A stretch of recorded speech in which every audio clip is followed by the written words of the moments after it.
Espace TV.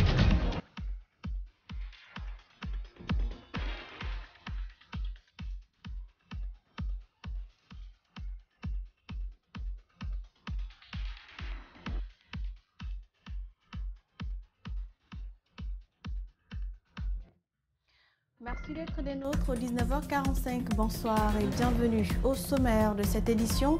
17%, c'est le taux d'admission au certificat d'études élémentaires pour cette année 2022. Ces résultats rendus publics par le ministère de l'Éducation nationale ont ouvert le débat sur le système éducatif chez les acteurs du milieu. Et puis les pèlerins guinéens ont été interpellés à la Mecque pour faute de faux visas. Ils devraient être expulsés et regagner leur pays. Par ailleurs, plus de 103 pèlerins attendent toujours de rejoindre la Mecque.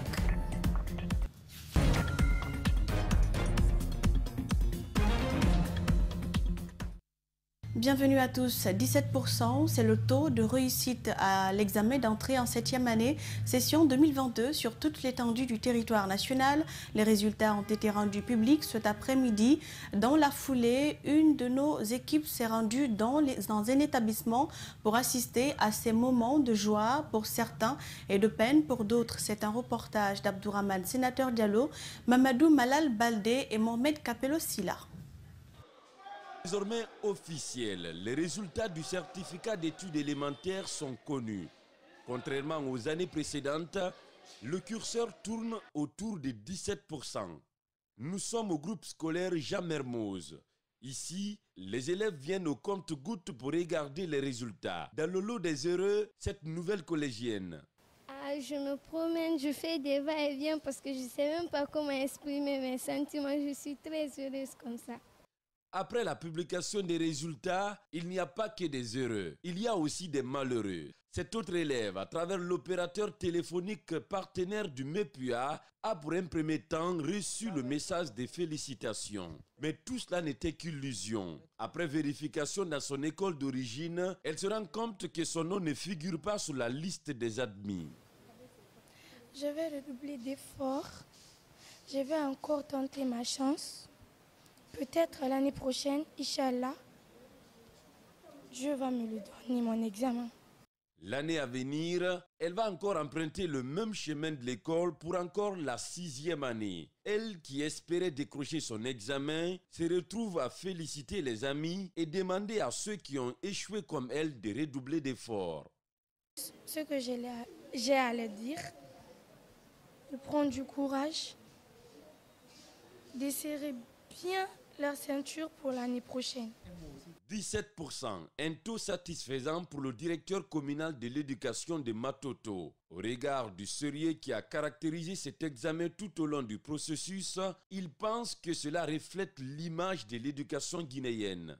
Je le félicite parce que notre objectif c'était tout simplement Mamadou Baylo Diallo qui a étudié à l'école primaire Gimba Taneri, c'est ce Mamadou Baylo Diallo qui doit être admis. En attendant, les yeux sont rivés vers les résultats du BEPC qui sont attendus les jours à venir. Un reportage de Mamadou Malal Baldé rendu par Abdourahmane Sénateur Diallo. Les résultats du certificat d'études élémentaires ont été rendus publics par le ministère de l'Éducation nationale, 17% d'admis, un taux d'échec retentissant, un record pour ces dernières décennies. Des acteurs de l'éducation interrogés pointent du doigt tout le système éducatif qu'il faudrait remettre en cause. Mamadou Kalisso et Aboubakar Din Kamara pour nous en dire plus. 17% d'admis à l'examen d'entrée en 7e année, session 2022, un résultat qui met à l'évidence le faible niveau du système éducatif guinéen. Cet échec n'est pas l'échec des enfants, c'est l'échec de tout le système éducatif, des parents d'élèves, des élèves, des enseignants, des encadreurs rapprochés, de l'administration scolaire, de la nation tout entière. Selon une étude réalisée en 2021 par le ministère de l'Éducation nationale, rien qu'au primaire, il y a un déficit de plus de 14 000 enseignants.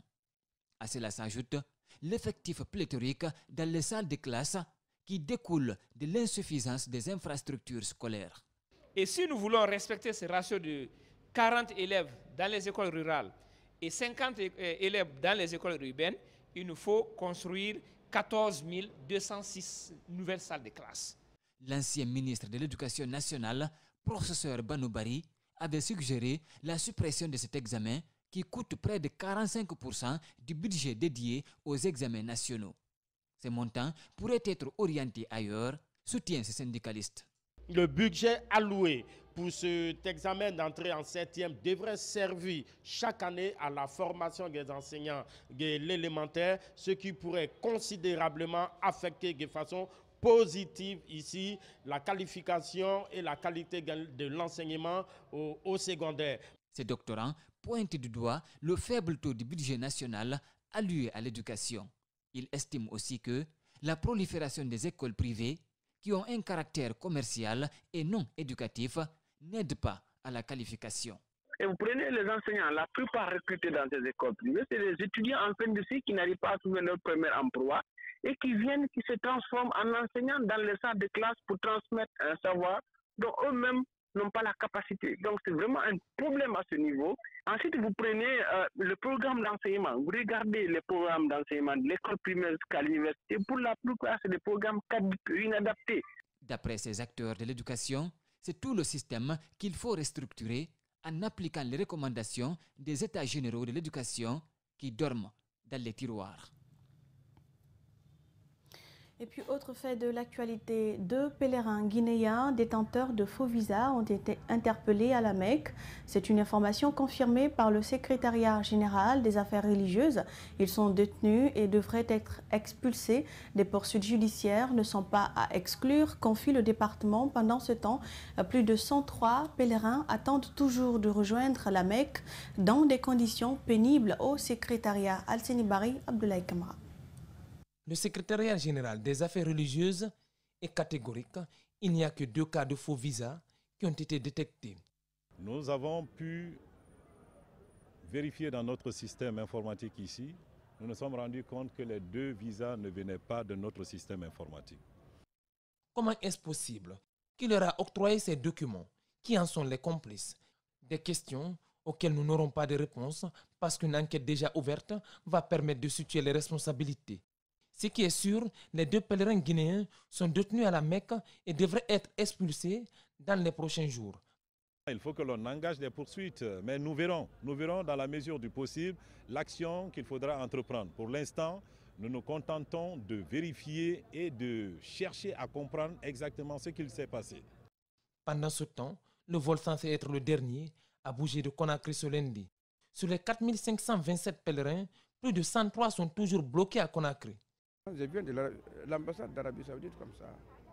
Donc on est en train de prendre toutes les dispositions à travers l'avionnaire pour avoir un vol additionnel, pour transporter non seulement les pèlerins dans nos mains, mais aussi nos frères dont le chef de cabinet vient de parler. Ils sont déjà là de leur préfecture. Ce dont on parle, les voici. Ils dorment sur ces nattes et ces pagnes, utilisent ces toilettes bouchées par endroits. Il y a parmi eux des candidats pèlerins qui ont passé une dizaine de jours ici.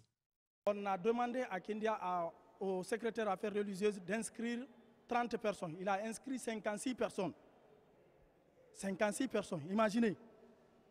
Et les 26 personnes là maintenant. Les autres 30 personnes sont déjà parties. Et moi, je suis parmi les premières personnes à être inscrites. Mais je suis abandonné jusqu'à présent. Et je ne sais pas si je vais partir ou si je ne vais pas partir. Pour le moment, le secrétariat général des affaires religieuses n'a pas communiqué sur la date du départ du dernier convoi. Ces pèlerins vont donc encore patienter.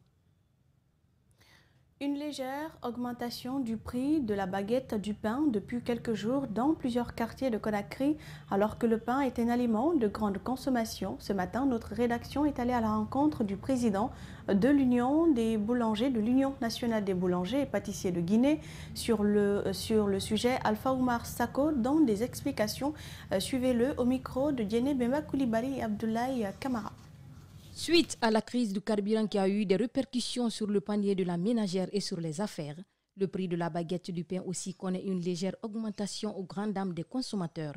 Des revendeurs rencontrés ont refusé de se prêter à nos questions. Toutefois, ils nous disent hors micro qu'ils vendent la miche de pain à 5 000 francs guinéens. Est-ce parce que cette augmentation n'est pas officielle que d'autres n'enregistrent aucun changement de prix? C'est le cas de ce boutiquier. Non, on est la prime changer. On est bara full mi am bara on la prime changer. Aya de la 4000, am fana ya mera 4500. Le président de l'Union nationale des boulangers et pâtissiers de Guinée dit constater avec regret cette augmentation qu'il qualifie de fantaisiste. Il invite les vendeurs de pain au respect de la décision du gouvernement. Nous avons constaté que le pain ça vend à 5 000 francs. Nous avons sensibilisé, il y a certains même on les a déjà envoyés à la gendarmerie, on a informé les autorités. Donc le pain ne doit pas être vendu à 5 000 francs, c'est à 4 500. Alpha Oumar Sakou se veut compréhensif, mais n'admet pas cette décision. Pour lui, rien ne justifie l'augmentation du prix de la baguette du pain. Si il y a les gens qui profitent, ils revendent le pain à 5 000 à 6 000 francs, moi je considère ça, c'est des escrocs, ils sont en train d'escroquer les consommateurs. Trouver une solution à ce problème, Sakou lance une invite aux présidents communaux des boulangers et pâtissiers de Guinée.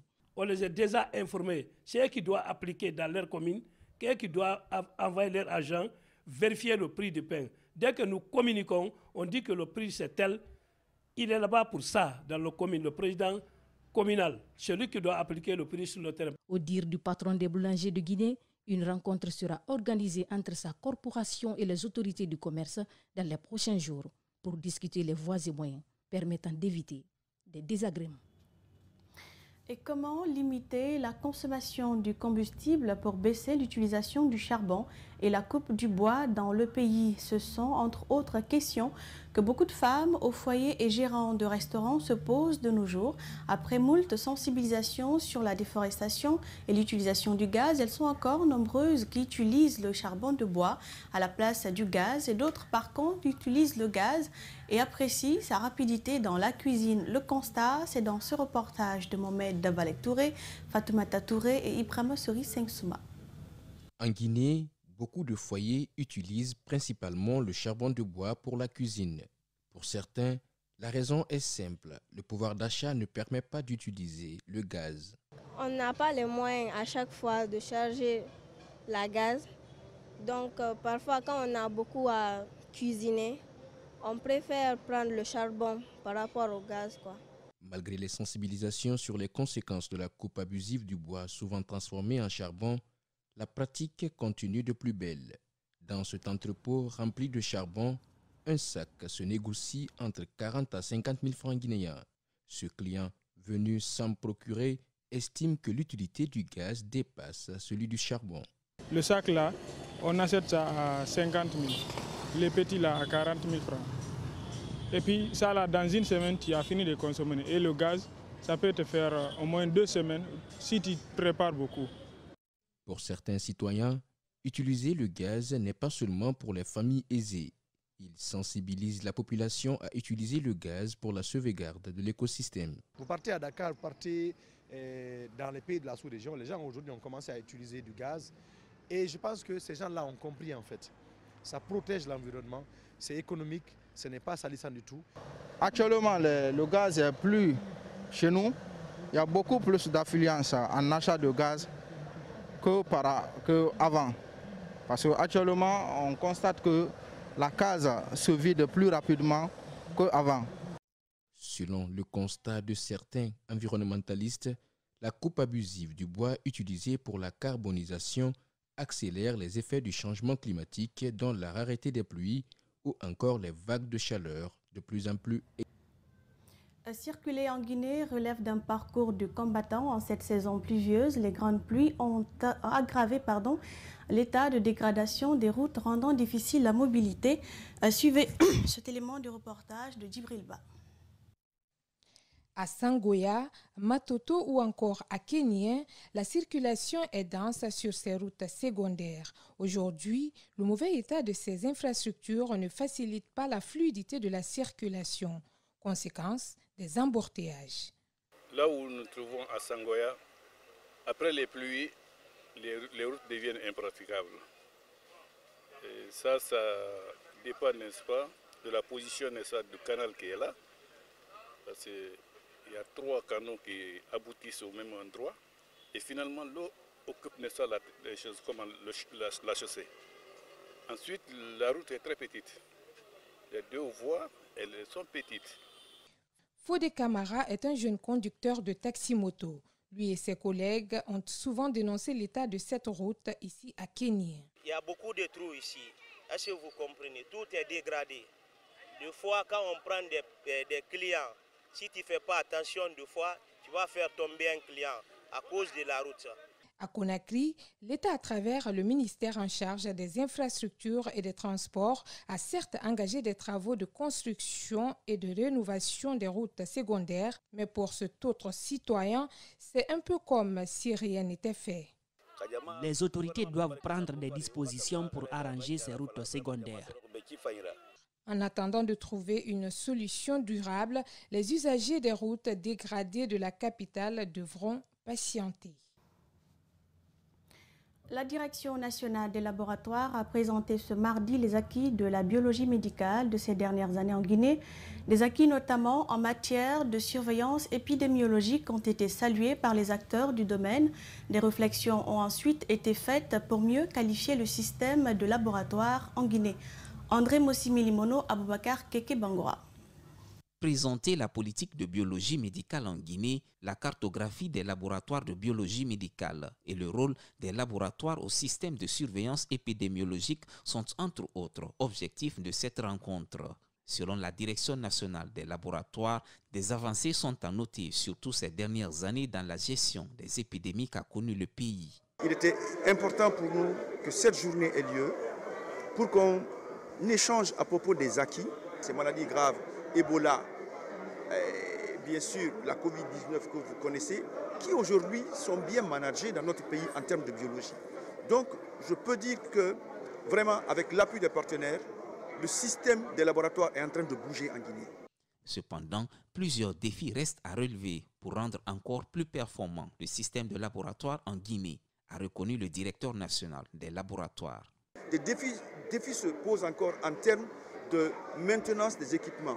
Les défis se posent encore en termes de gestion de la qualité, de management de la qualité. Des défis se posent à nous encore en termes de connectivité du système de laboratoire entre eux, afin que les données, notamment au cours des épidémies, soient transmises en temps réel, vraiment aux autorités pour une prise de décision éclairée.